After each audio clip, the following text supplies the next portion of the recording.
I gotta do this intro quick, I wanna go use this thing.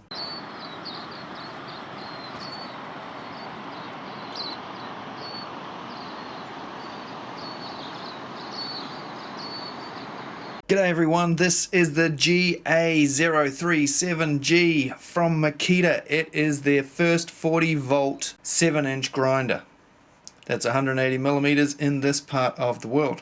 It has AWS, a paddle switch or dead man switch, a pretty budget side handle, and the guards are going to be different depending on where you live in the world. So anyway, I want to go out and test this thing. I've got some rubbish I want to cut up and get rid of today, so I'm going to go out, try it out, and then I'll come back and I'll tell you the rest of the features.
I will be putting this up against the 36 volt, the 18 volt times 2 as soon as the batteries are charged. But while we're waiting for the batteries to charge, let's have a look at them on the bench here and see what differences there are weight wise. 3.78 kgs, we'll call it 3.8 kgs. Not a bad weight, this tool.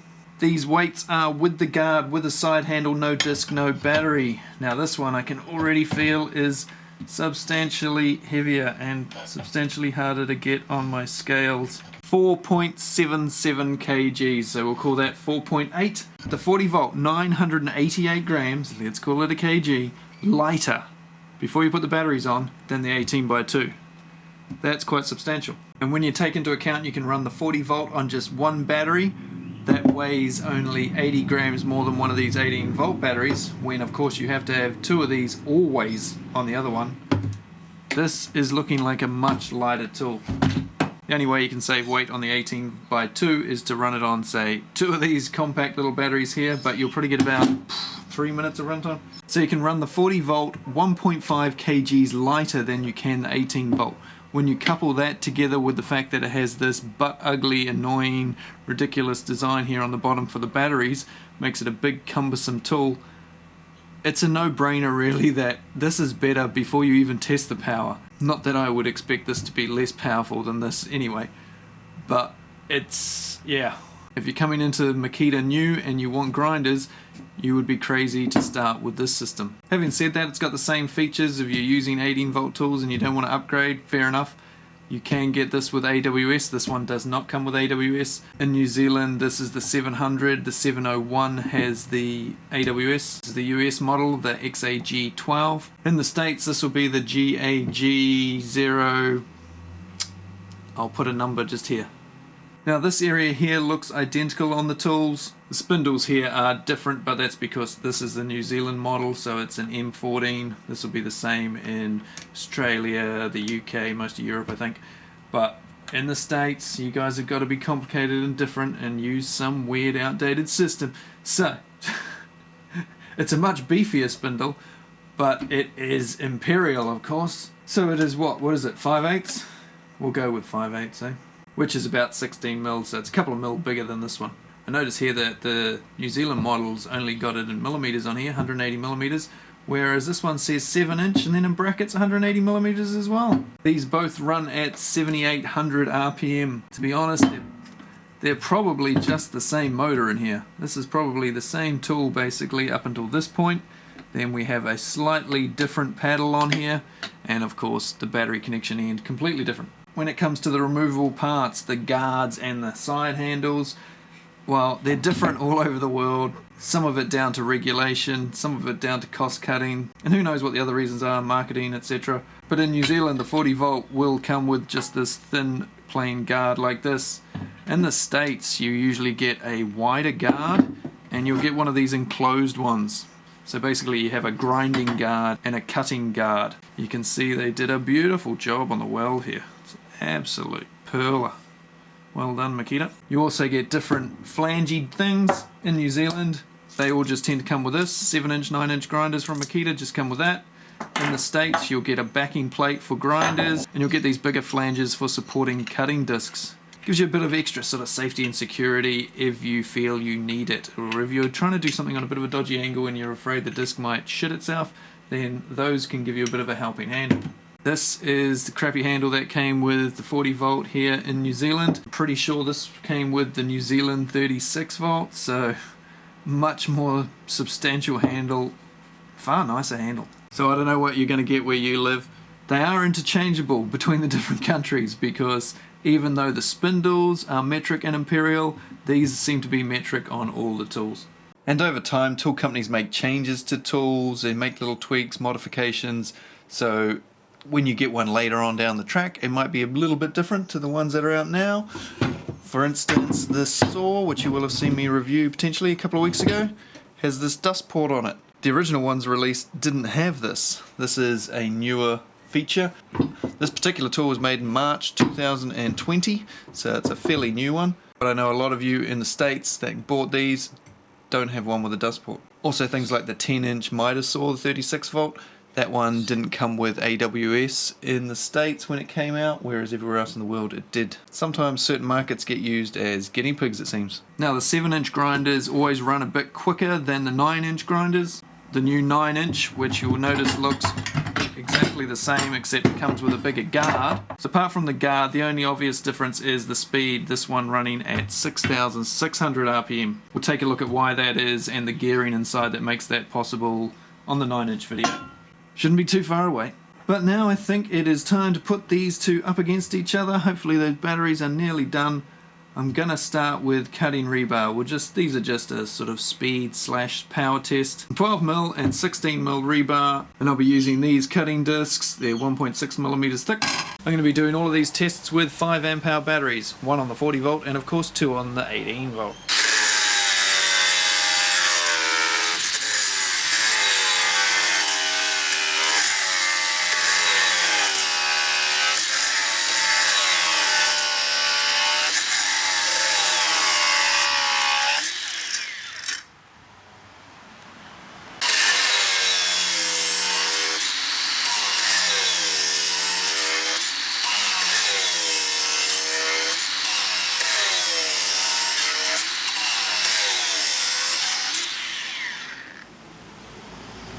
Now it's time for my favorite grinder test, the stall test.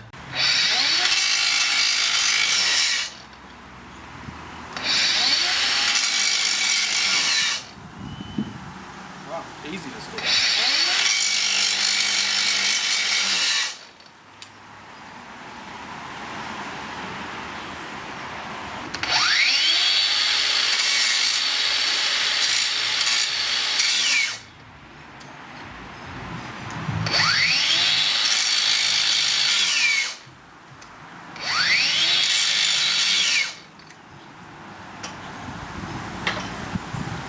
Now both the 40 volt and the 18x2 seem pretty easy to stall there. A lot easier than I think the 5-inch does. So now I'm just going to show you the 5-inch in case you haven't seen it. And yeah, we'll see if this is as easy to stall as the 7s.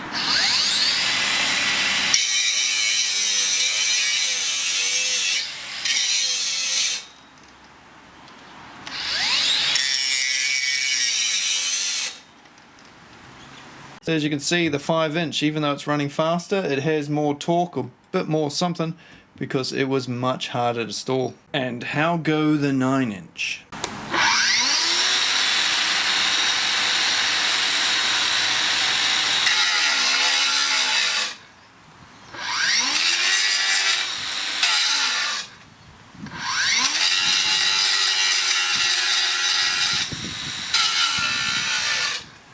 If you're new to battery angle grinders, don't expect the batteries to last too long, okay? If you use grinders all day, every day, then these are probably not for you. They suck through the juice real fast if they're under heavy load. The testing I've done so far, there's been more that you haven't seen, setting up shots and that sort of thing and cutting a few extra things, have not depleted the batteries at all. They're still on full bars, but I am about to chuck them back on the charger because we're going to do some concrete cutting. I never did any concrete cutting in my last grinder test. What video was that? Oh, it was this one where I compared the 4 different brands.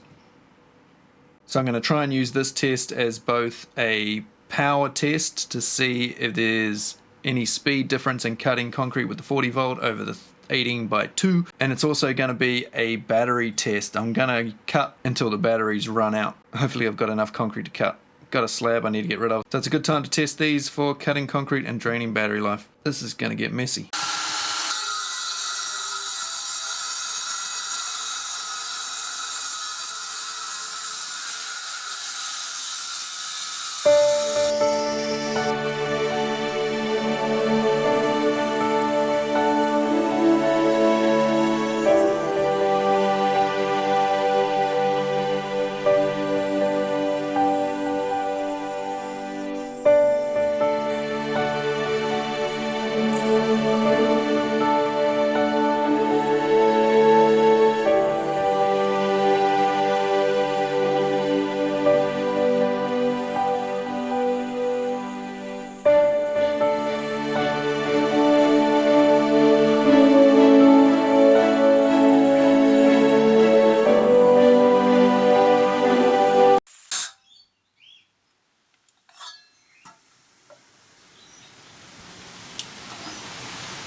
Let's see if all that constant cutting has rendered this battery too hot to charge. It feels pretty darn warm. Not super hot, but pretty warm. If it's too hot for the charger will flash blue slowly. When it's charging, it flashes blue quite quick. This will be a lot slower while it's trying to cool the battery down. Let's see what happens.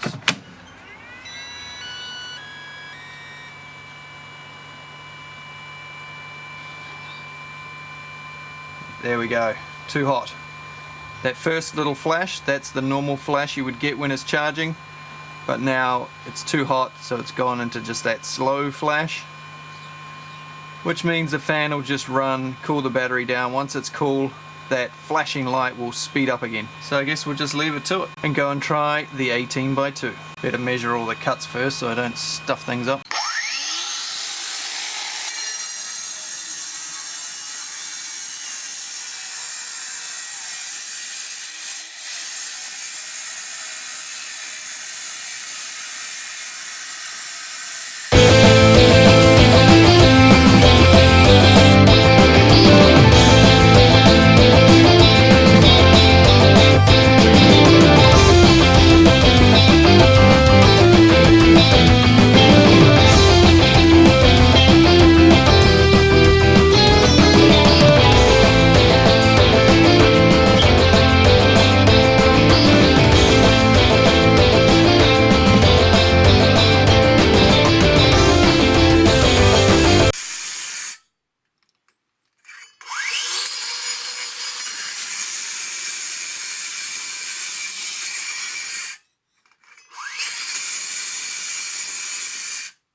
These batteries significantly, much hotter than the 40 volt, about as hot as I've ever felt a Makita battery.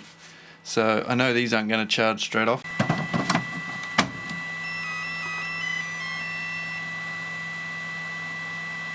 Wait for it. Wait, there it goes.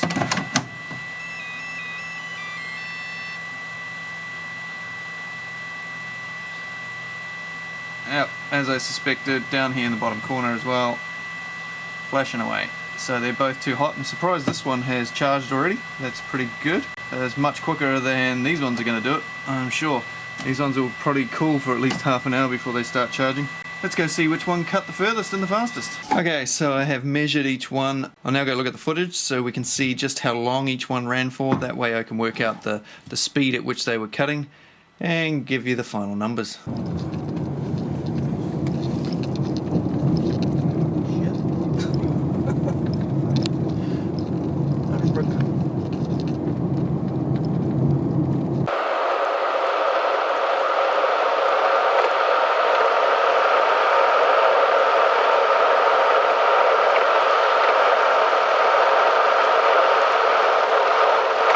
Well, during that concrete cutting test, they both felt fairly similar, maybe slightly more power in the 40 volt over the 18x2, but they both did the job perfectly fine. One did do it slightly quicker than the other. So the 40 volt cut at around 1.1 meters per minute, whereas the 18x2 cut at just under a meter per minute. So you can do it slightly quicker with this. But runtime, you don't get a lot of runtime out of either of these. This tool cut 7.5 meters in 7 minutes on the 5 amp hour battery. This one cut 5.9 meters in 6 minutes.